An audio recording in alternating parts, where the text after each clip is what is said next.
Welcome students. So see here, in the last period we have studied about the embryonic development, and I have told you that during the process of gastrulation, three germinal layers these are formed. Okay. So first of all, endoderm is formed. You know that endoderm which encloses the yolk sac, and after endoderm there is formation of ectoderm which encloses the amniotic cavity, and the last one is mesoderm. So mesoderm is formed at the last, and here what is the fate of these germinal layers? Fate म्हणजे त्यांचं पुढे भविष्य काय आहे, त्याच्यापासून काय तयार होतं. या ठिकाणी बघा एक्टोडर्म आहे ना, एक्टोडर्म पासून काय काय तयार होते पूर्ण यादी दिलेली आहे. हां, तर ectoderm gives rise to epidermis of the skin, hair, nails, sweat gland, salivary glands, mammary glands, lacrimal glands म्हणजे अश्रुग्रंथी है ना, अश्रू जे निर्माण होतात की डोळ्यामध्ये या ग्रंथी असतात. सिबॅसियस ग्लँड्स म्हणजे ह्या सिबम तयार करतात, म्हणजे आपल्या त्वचेवरच असतात. कॉर्निया, लेन्स, रेटिना, कंजक्टिवा हे सगळे डोळ्याचे अवयव आहेत, भाग आहेत. Nasal epithelium, enamel of the teeth, internal and external year, foregut, foregut, hindgut हे आपले डायजेस्टिव्ह सिस्टीमचे पार्ट्स आहेत. Adrenal मेड्युला, अंटेरियर and posterior, pituitary, पायनियल Gland आणि एंटायर नर्व्हस सिस्टीम हे सगळे एक्टोडर्मपासून तयार होत असतात. तर मेसोडर्म काय काय तयार करतो? So mesoderm forms all the types of muscles except the iris muscle जे डोळ्यामध्ये असतात ना ते, and the ciliary muscles of the eye. Actually they originate from the ectoderm. So connective tissues are there, dermis of the skin, adrenal cortex, heart, blood vessels, lymphatic vessels, middle ear, dentine of the teeth, urinary and reproductive ducts, gonads means testes and ovaries, kidneys, sclera and choroid of the eye. ठीक आहे. या ठिकाणी बघू शकता तुम्ही डोळ्याचे काही भाग हे मेसोडर्म पासून तयार झालेले. या ठिकाणी आपण बघितलं काही भाग जे आहेत ते एक्टोडर्म पासून तयार झालेले. तर अशा प्रकारे जे अवयव एकापेक्षा जास्त म्हणजे दोन जर्मिनल लेयर्सपासून तयार झालेले आहेत ना, त्याला ड्युएल इन नेचर असं म्हणतात है ना. आणि आता एंडोडर्म आहे. एंडोडर्मपासून काय काय डेव्हलप होतं बघा. Endoderm develops into epithelium of the midgut, glands of the stomach and intestine, tongue, tonsils, lungs, trachea, bronchi, larynx, urinary bladder, vagina, liver, pancreas, thyroid gland, parathyroid gland, thymus gland, Eustachian tube, epithelium of the urethra and lining of the middle ear. ठीक आहे.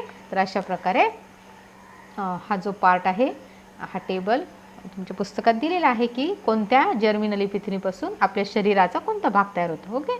तर त्या ठिकाणी तुम्ही ते बघून घ्या. त्यानंतर एक पार्ट ॲक्च्युली तुमच्या सिलेबसमध्ये नाही आहे, परंतु तुम्हाला नेहमी असं जाणून घेण्याची मुलांना उत्सुकता असते की ट्विन्स जे आहेत ना, ते ट्विन्स कसे त्या ठिकाणी तयार होतात. ओके. तर या ठिकाणी मी तुम्हाला सांगणार आहे. पहा या ठिकाणी आता. ओके. हां, सी हिअर ट्विन्स जे आहेत ना, या ठिकाणी बघा. You know that generally a single female gamete that is egg fuses with male gamete sperm. हां, there is formation of diploid zygote. ठीक आहे. Now if this diploid zygote it divides into two. If the single cell zygote it divides into two, and here now these two embryos are formed later on. Now these two embryos they develop into two genetically identical twins. तर genetically identical twins का बरं आहे, तर एकाच झायगॉटचे दोन तुकडे झाले ना, आणि त्या ठिकाणी जे दोन ट्विन्स म्हणजे जुळं जन्माला आले, आपण जुळे बाळ म्हणतो आपण, ते जुळे जन्माला आले ते एकाच झायगॉटपासून जर तयार झाले असेल तर त्या ठिकाणी एकाच प्लासेंटा असतो त्यांना, आणि ते दोन्ही अगदी सारखे असतात. आपण बघतो ना कधी कधी दोन जुळे अगदी एक समान असतात. तर ही एक कंडिशन आहे बघा. आता हे जे दोन जुळे जन्माला येतील की नाही, ते दोन मुलं असतील किंवा दोन मुली असतील. आता हे यांचं सेक्स सेम आहे, म्हणजे टू बॉईज किंवा टू गर्ल्स. का बरं, तर ते एकाच झायगॉटपासून तयार झालेले. आणि समजा एक्स स्पर्म है ना, इथे जर एक्स स्पर्मनी एगला फर्टिलाइज केलं असेल तर ही त्या ठिकाणी दोन्ही मुलीच जन्माला येतील. आणि इथं समजा वाय स्पर्म असेल, वाय स्पर्मनी जर एगला फर्टिलाइज केलं असेल ना, तर होणारे जे ट्विन्स आहेत की नाही हे दोन्ही पण मुलं असतील. हां, लक्षात आलं तुम्हाला. तर हे लक्षात ठेवायचं, एकाच झायगॉटचे जर 2 पार्ट्स झाले आणि त्याच्यापासून जर जुळे जन्माला झाले ना, ते एक तर 2 मुलं असतील किंवा 2 मुलीच असतील.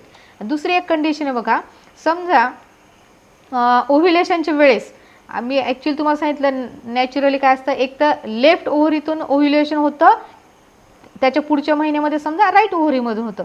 परंतु कधी कधी काय होतं, समजा दोन्ही ओव्हरी लेफ्ट ओव्हरी आणि राईट ओव्हरी दोन्हीमधून एक एक एग 14th डेला जर ओव्ह्युलेट झाला, रिलीज झाला आणि दोन्ही एगचं जर फर्टिलायझेशन झालं 2 स्पर्मच्या साह्याने, तुमच्या लक्षात आलं ना, मग या ठिकाणी 2 झायगॉट तयार झाले. कंडिशन वेगळी लक्षात घ्या, इथे एकच झायगॉट, इथे 2 झायगॉट आहे.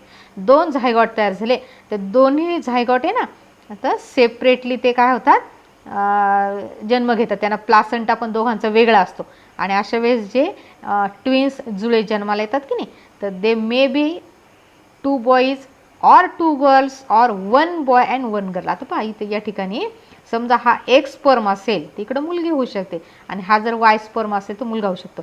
म्हणजे जुळ्यांमध्ये एक मुलगा आणि एक मुलगी असं सुद्धा जन्माला येऊ शकतं. किंवा समजा दोन्ही वाय स्पर्म असतील हे, तर 2 मुलं जन्माला येतील. 2 एक्स स्पर्म असतील तर 2 मुली पण जन्माला येऊ शकतात.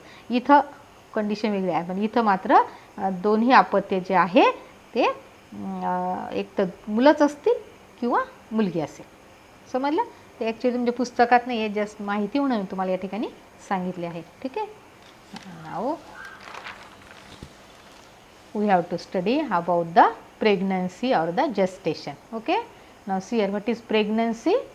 Here it is the condition, definition is given here, it is the condition of carrying 1 or more embryos in the uterus. आता 1 or more का बरं, यात सांगितलं समजा जुळं जन्माला येणार असेल तर एक नाही, मग त्या ठिकाणी 2 एम्ब्रियोज असतील ना, 2 एम्ब्रियोज असतील, म्हणून हा शब्द इथे टाकलेला आहे की 1 or more embryos in the uterus. So this condition is called as pregnancy, or it is also called as gestation. Okay, now see here, it is the period between fertilization. Okay, it is the period between fertilization up to the parturition. Parturition म्हणजे child birth है ना, त्याच्या मधला जो काळ आहे त्याला pregnancy म्हणायचं. Average period of pregnancy in the human, it last for 266 days from fertilization. तर फर्टिलायझेशन झालं, झायगॉट तयार झाला, त्याच्यानंतर 266 दिवस आहे. आपण 9 महिने 9 दिवस असं म्हणतो की नाही, तर एवढे दिवसचा जो कालावधी आहे त्याला म्हणतात प्रेग्नन्सी पिरियड. किंवा 280 days. बरं, आता या दोन्ही ठिकाणी बघा तुम्ही ऑब्झर्व करू शकता 14 दिवसांचा फरक आहे की नाही, 280 आणि 266 मध्ये 14 दिवसाचा फरक आहे. तर या ठिकाणी हे लास्ट जे आहे ना मेन्स्ट्रुअल सायकल, LMC म्हणजे लास्ट मेन्स्ट्रुअल सायकल. समजा मेन्स्ट्रुअल सायकलपासून जर दिवस मोजले तर 280 दिवस होतात, आणि फर्टिलायझेशनचा दिवस जर धरला आपण म्हणजे ओव्ह्युलेशनचा, साधारणतः ते 266 दिवस होतात. हां, so it is approximately 9 months. Now this period it is divided into 3 trimesters of 3 months each. 3 महिन्याचे 3 असे ट्रायमिस्टर मध्ये याचं डिव्हिजन जे आहे ते केलेलं आहे.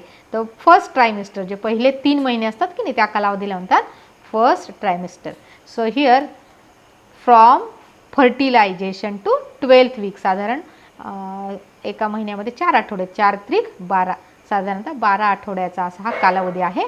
तर या ठिकाणी बघा काय काय बदल होतात. Actually during the pregnancy period the changes takes place not only in the embryo but also in the mother's body. आईच्या शरीरामध्ये सुद्धा बदल होत असतात. तर सर्वात प्रथम आपण बघूया की एम्ब्रिओमध्ये काय काय बदल होतात.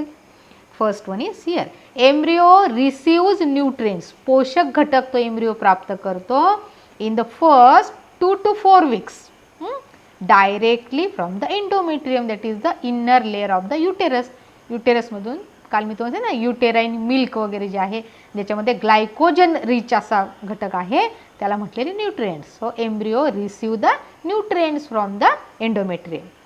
Now second point, it is the main period of organogenesis. बघा, ऑर्गॅनो म्हणजे अवयव, जेनेसिस म्हणजे निर्मिती.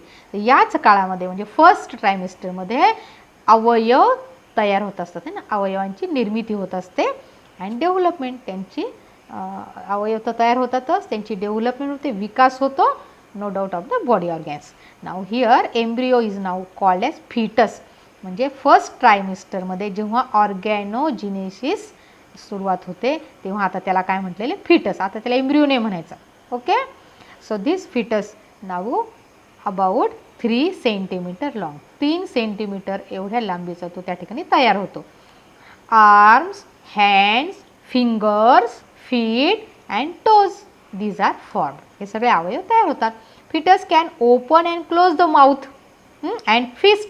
आता फिस्ट म्हणजे मूठ आहे ना, मूठ उघडणे आणि बंद करणे ही क्रिया तो फिटस करू शकतो. फिस्ट म्हणजे मूठ आहे, लक्षात ठेवा हे. CNS central nervous system, it is fully form. Central nervous system तयार होते. त्यानंतर excretory and circulatory systems they begin to work. त्या तयार होतात आणि त्यांचं कार्य त्या ठिकाणी सुरुवात होते. Heartbeat can be heard from 6th month.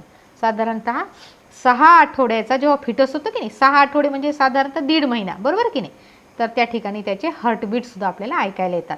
आणि प्रोजेस्टेरॉन, प्रोजेस्टेरॉन तुम्हाला माहिती हा फिमेल सेक्स हार्मोन आहे. तर प्रोजेस्टेरॉन हार्मोन लेव्हल इन्क्रीजेस. आता तुम्हाला माहिती आहे प्रोजेस्टेरॉन हार्मोन कोण तयार करतो या ठिकाणी, कार्पस ल्युटियम. कालच्या तासात मी तुम्हाला सांगितलेलं आहे. So corpus luteum is active आणि it secretes the hormone progesterone. Next point, the menstrual cycle. त्या जी मदर आहे तिच्यामध्ये मेन्स्ट्रुअल सायकल इज सस्पेंडेड.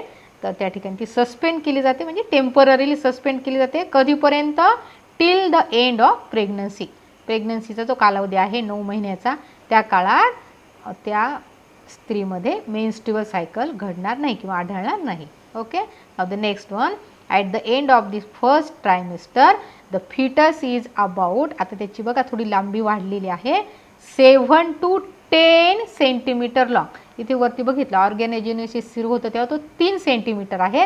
आणि फर्स्ट ट्रायमिस्टर म्हणजे पूर्ण 3 महिन्याची जेव्हा वाढ होते त्या फिटसची, तेव्हा त्याची लांबी आता किती झालेली आहे, 7 ते 10 सेंटीमीटर एवढा तो लांब झालेला आहे. ठीक आहे, तर हे एम्ब्रिओमध्ये झालेले बदल आहेत. आता बघूया आपण what are the changes in the mother's body. Okay, so see here there is high level of progesterone in the mother's body. Maternal part म्हणजे आईकडून जो तयार झालेला म्हणजे युटेरसकडून तयार झालेला maternal part of the placenta grows. Okay, actually placenta is form from both the individuals, mother also and foetus also. पण मॅटर्नल पार्ट हा काय होतो, ग्रो होतो. तिसरा मुद्दा आहे युटेरस बिकम्स लार्जर. आता युटेरस काय होतो, लार्ज. कशासाठी, आता या ठिकाणी जो फिटस तयार झाला ना, फिटसची वाढ होणार आहे की नाही, फिटसची वाढ, फिटस मोठा होणार आहे म्हणून युटेरस आकाराने काय होत जातो, लार्ज होत जातो, मोठा होत जातो.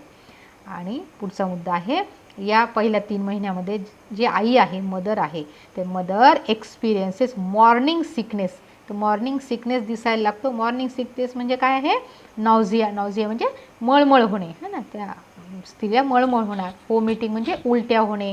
मूड स्विंग्स म्हणजे तिचा मूड सारखा बदलत राहतो, है ना. तर अशा ज्या काही सिम्पटम्स दिसतात त्याला काय म्हटलेलं आहे, मॉर्निंग सिकनेस. तर इथे हा झाला फर्स्ट सेमिस्टर. त्यानंतर आपण बघूया second trimester. So second trimester actually it starts from 13th week up to the 26th week. 26 आठवड्यापर्यंत हा कालावधी आहे, 13 ते 26 आठवड्यापर्यंतचा. तर here we will see what are the changes in the fetus now. Okay, now see here, there is a rapid growth of the fetus. Uterus grows enough again for the development of the embryo. Fetus is very active in this time, second trimester it is very active and it grows to 30 centimetre. आपण बघितलं बघा second ट्रायमिस्टरच्या शेवटी तो 7 ते 10 सेंटीमीटरचा होता की नाही, sorry first ट्रायमिस्टरच्या शेवटी. आता सेकंड ट्रायमिस्टरमध्ये तो किती लांबीचा झाला, 30 सेंटीमीटर्स. त्याची लांबी काय झालेली आहे, वाढलेली आहे आणि तो खूप ॲक्टिव्ह झालेला आहे. There is development of the brain. So brain also develop in the second trimester. HCG, now you know the long form of HCG, I have told you in the last period. Here human chorionic gonadotropin.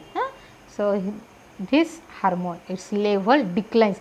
Declines म्हणजे कमी होते. याची जी level आहे ही या ठिकाणी कमी होते. and a corpus luteum degenerate. Actually it starts degenerating.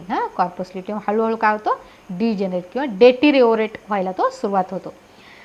Placenta now starts the production of progesterone. पण आधी कार्पस ल्युटियम तयार करत असतो की नाही, कार्पस ल्युटियम काय करतो, हे जे कार्य आहे प्रोडक्शन ऑफ प्रोजेस्टेरॉन हार्मोन, हे कार्य कोणाला देतो आता, प्लासेंटाला. आता placenta takes over the function of corpus luteum. आता कार्पस ल्युटियमचं कार्य संपलं, त्याने ते कार्य याला दिलं प्लासेंटाला, म्हणून हळूहळू हा काय होतो, डिजेनरेट व्हायला सुरुवात होते. समजलं. So placenta starts now production of progesterone to maintain the pregnancy. आता प्रेग्नन्सी मेंटेन करायचं काम कोणाचं आहे, प्लासेंटाचं. आधी कोणाचं होतं, कार्पस ल्युटियमचं. पहा तुम्ही बऱ्याच वेळेस ऐकलं असेल की पहिल्या 3 महिन्यामध्ये जे ॲबॉर्शन्स होतात ना, ॲबॉर्शन होतात त्याचं कारण असं आहे की जर प्लासेंटा तयार होण्याच्या आधीच जर कार्पस ल्युटियमने आपलं कार्य बंद केलं तर प्रोजेस्टेरॉन हार्मोन काय होतो, आधीच कमी होतो है ना. प्रोजेस्टेरॉन हार्मोनची लेवल कमी झाले तर ॲबॉर्शन होतं.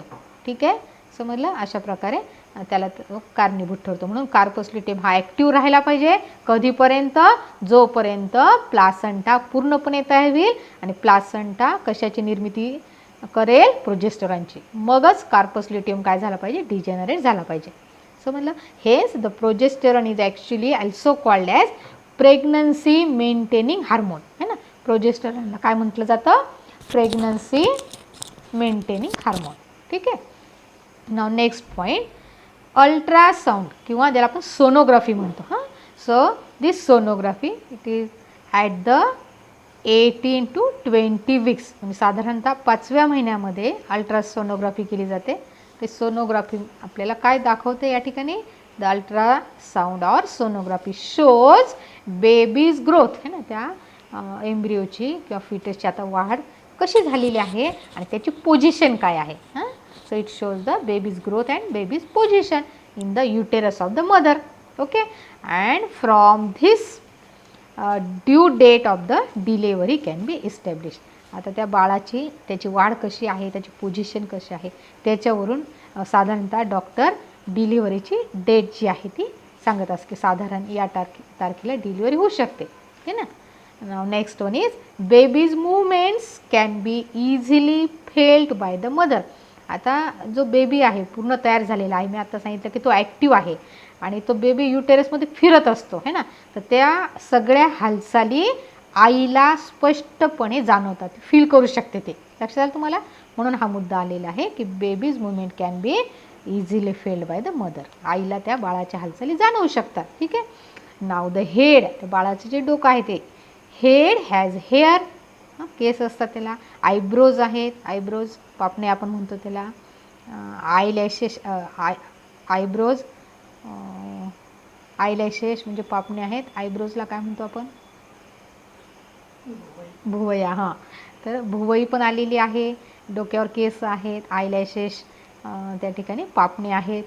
हां, तर त्या ठिकाणी तयार झालेले आहेत. आणि पिन्नी, पिन्नी म्हणजे जे कानाची पाळी आहे ना त्याला हे पिन्नी अनेक वचन म्हणजे दोन कानाच्या पाळ्या असतात ना, म्हणून ते पिन्नी आलेले एक वचन पिन्न असतो. हां, so pinnae are also distinct, स्पष्टपणे दिसतात ते.